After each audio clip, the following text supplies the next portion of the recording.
Hi, and welcome to the Very Short Introductions podcast. From creativity to slang and modern drama to psychopathy, we'll showcase a concise and original introduction to a wide range of subjects, for wherever your curiosity may take you. So here is today's very short introduction.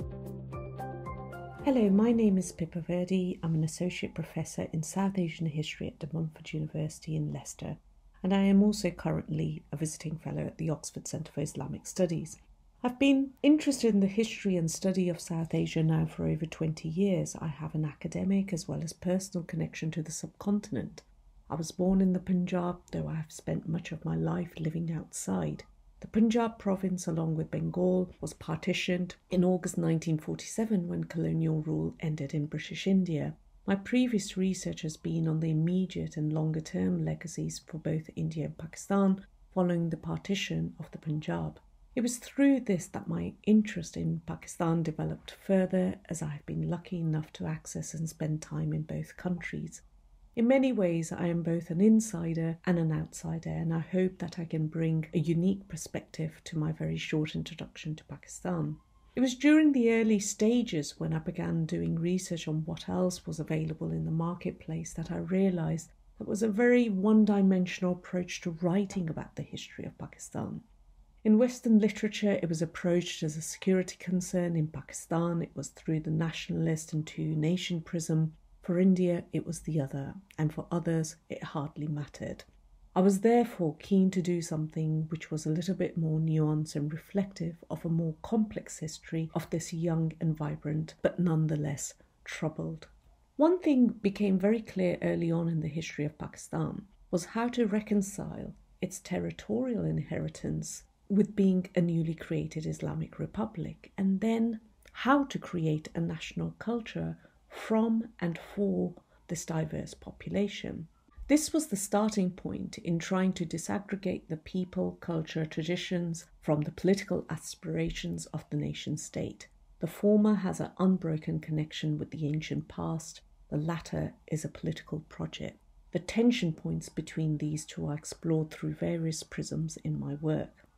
As a historian, I naturally look to the past to understand contemporary society and how and why it has developed the way it has. In trying to do this, I went back in time to approach it from a history of the land and its people, and not only as a 70-year-old snapshot of a new nation that emerged from the end of British India in August 1947 to become the first nation-state created on the basis of religion.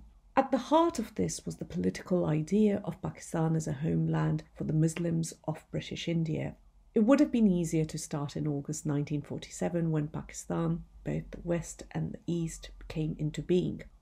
But without tracing its diverse and dispersed historical past, it is difficult to appreciate firstly why Pakistan came into being, and secondly why it developed into this military bureaucratic complex that lost its eastern wing in December 1971, and why it appears to be constantly balancing on a tightrope. For me, the longer continuities between the land and its people are as important as the shorter changes in the political landscape. In trying to write a long history of Pakistan, I came across 5,000 Years of Pakistan, an archaeological outline by R.E.M. Wheeler, first published in 1950. Its preface noted that the book was intended to present the imposing material heritage of Pakistan to the outside world. An equally important purpose was to preserve this inheritance for future generations of the newborn nation.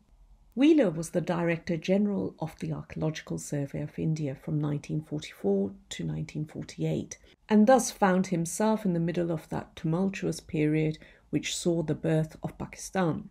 He took up an advisory role in the new state, helping to organise its archaeological department and establish a national museum in its capital, Karachi. He became the first president of Pakistan Museums Association and played a mediating role in the partition of the historical heritage between India and Pakistan. Of course, the title of the book is a willful paradox, for Wheeler argues for a 5,000-year-old history of a nation just born. Considered state propaganda, the book set out to trace a long history of Pakistan, and Wheeler followed it up by writing another book on the Indus civilization in 1953, which celebrated the major sites of one of the oldest civilizations in human history, now located inside one of its youngest nation states. The theme of the ancient in the modern provides the foundations of my work, which are important in understanding the land, people, and the culture. Importantly, Pakistan is not a homogeneous society.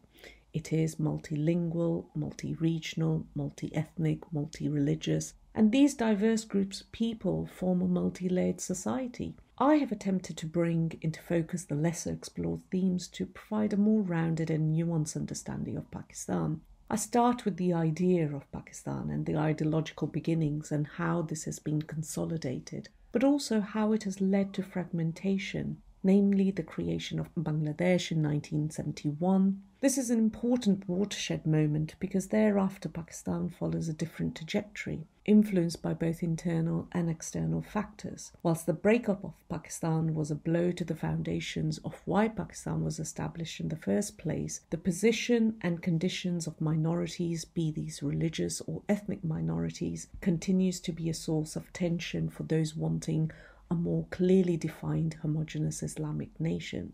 I've also attempted to provide an account of the debates and discussions taking place around who is a Pakistani and what is Pakistan's national culture.